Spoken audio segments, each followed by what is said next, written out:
Inilah pembual-pembual yang bermain di istana yang merusak Aceh ini. Hal seperti ini juga ada sampai hari ini. Maka jadi pemimpin itu bukan lahir sendiri, harus di-create. Jangan di-create oleh... Silahkan subscribe, like, dan nyalakan loncengnya. Ada sebuah peristiwa waktu masa Sultan Iskandar Muda datang ke Aceh Laksamana Perancis. Namanya Agustin di Baliu. Dia menulis tentang peristiwa di Aceh 123 halaman dalam bukunya Memoir. Di mana dalam kisah dia ini, dia selalu mendampingi Iskandar Muda selama berada di Aceh. Kemudian waktu pagi-pagi dia di Aceh duduk di istana. Tiap hari ada orang kaya. Kalau sekarang istilahnya menteri lah, kepala dinas lah kalau sekarang. Datang menghadap Sultan Iskandar Muda. Waktu menghadap itu tiap hari dia menjelekkan menteri yang lain atau kepala dinas yang lain atau orang lain. Padahal orang itu tidak ada hubungannya dengan dia. Orang baik yang dia korbankan. Laksamana Perancis ini, Agustin di Baliu, menanyakan kepada orang kaya ini, dalam catatan dia ini, kenapa Paduka menjelekkan teman Paduka sendiri? Tidakkah ini Paduka telah membual? Ini menjadi pencilat yang baik pada Sultan Iskandar Muda ini. Dijawab oleh orang kaya ini, Tuhan jauh, Raja dekat. Tuhan jauh, Raja tahu. Kalau saya tidak membuat seperti ini, datang orang lain akan menghancurkan saya. Inilah kehidupan daripada pembual dan penjilat di lingkungan kekuasaan. Sehingga Iskandar Muda akhirnya hancur. Kalah strategi perang waktu menakluki Melaka tahun 1627. Sehingga penasehat utama Iskandar Muda, Syekh Syamsuddin As-Sumatrani, syahid di Melaka. Ulama besar. Ada ulama besar dulu, ada Syekh Syamsuddin As-Sumatrani, Syekh Hamzah Fansuri. Hamzah Fansuri waktu kakeknya Iskandar Muda, Sultan Saidul Mukammil. As-Sumatrani masa Iskandar Muda. Baru kemudian masa Iskandar Sani munculnya Nurdin Ar-Ranili. Baru masa Safiatuddin munculnya Syekh Abdul Rauf Al-Fansuri As-Singkili. Di salah satu ulama besar Aceh itu Syekh Syamsuddin As-Sumatrani korban karena kalah strategi perang. Karena Iskandar Muda lebih senang mendengar pendapat pembual daripada pendapat seorang penasehat. Akibatnya Iskandar Muda ini akhirnya tak lama diganti, pernah menjadi ulama, namanya Syekh Maldin. Syekh Maldin ini seorang ulama besar juga. Sampai kemudian Iskandar Muda meninggal tahun 1636.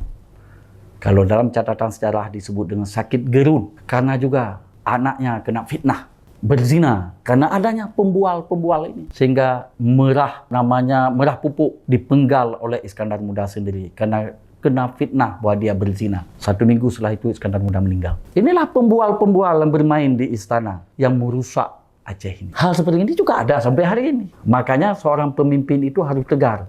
Islah abu berih, geriung berklo-klo alang, mata bubuta-butahan. Hana perlihat dengan bubuk yang hana jelah yana. Kalau kita ingin kuat. Makanya kalau Aceh ingin ke depan ini ingin menjadi yang tegar, ingin maju, pembual itu harus dikurangi. Penasihat itu harus ditambah. Yang pahit belum tentu itu penyakit.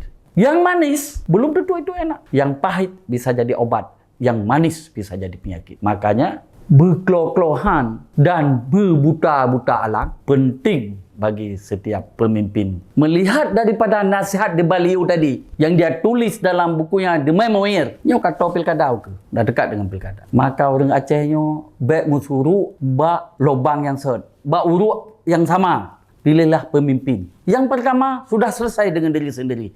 Baik minta sedekah ini. Baiklah ulai minta apa yang bicara.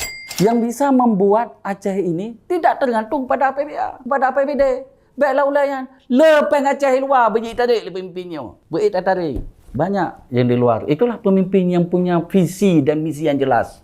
Jadi kita baik mensuruh bak umang untuk Syekh ke Aceh. Baik mawad bak umang untuk Syekh. Pemimpin Acehnya. Nya ke 20 tahun damai baik mawad li gitu Aceh. Yang kedua, pemimpin itu harus berani punya ilmu, baik ilmu dunia maupun ilmu akhirat. Nak jabut, nak jak sekolah.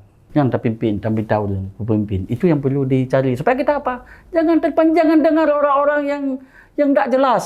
Seperti yang dialami oleh Sultan Iskandar Muda tadi. Sampai penasehat utama yang meninggal. Syekh Syamsuddin As-Sumatrani ini. Yang ketiga, pemimpin itu yang harus berklo-klohan dan berbuta-buta alang. Kenapa? Dan dia itu tidak hanya dengar orang yang menyenangkan dia tiap hari. Baik ti uro jauh istana ya pun senang-senang ji. Padahal luar kita udah pandai ngudip. Saya melihat, saya udah banyak pergi ke mana-mana wilayah pergi. Negeri yang tergantung dengan APBD tidak akan berkembang. Kalau pemimpinnya tidak out of the box, yang berpikir keluas. Contoh misalnya, teringat saya NTT misalnya. terkenal dengan negeri Tuhan tolong. Padahal dalam itu kan Provinsi Nusa Tenggara Timur. Tapi dibelokkan orang, negeri Tuhan tolong. Tak ada masa depan di sana. Tapi karena pemimpinnya berpikir out of the box, kuat, NTT sekarang termasuk sekarang penghasil devisa. Kuala Bajo ditingkatkan, bendungan dibangun. Hanalgi Aceh kita ini terperangkap dengan APBA. Semua dari gubernur, dari siapapun itu anggarannya adalah yang kita pikirkan tiap hari APBA ini. Tidak berpikir kita ini bagaimana mencari dana-dana lain. Itu harus ada pemimpin yang kuat. Yang satu lagi yang perlu diingat itu disegani oleh Jakarta. Baik je kena ke boneka yang ojek pemimpin. Saya ingat seperti Ibrahim Hasan disegani oleh Jakarta. Inilah tokoh-tokoh yang perlu di-create. Jadi pemimpin itu bukan lahir sendiri, harus di-create. Jangan di-create oleh orang-orang yang ingin menjadikan Aceh objek terus. Harus di-create oleh orang-orang yang menjadikan kita ini sebagai subjek pelaku, bukan sebagai objek daripada permainan orang lain. Itu harus diingatkan sehingga kita bisa keluar dari permasalahan.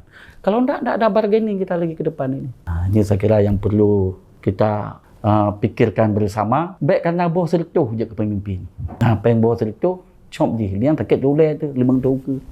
Marilah secara masif, rakyat dari yang kecil, pilihlah pemimpin yang bisa membawa Aceh menjadi berkembang, beri maju dan bisa meningkatkan kesejahteraan kepada masyarakat ke depan.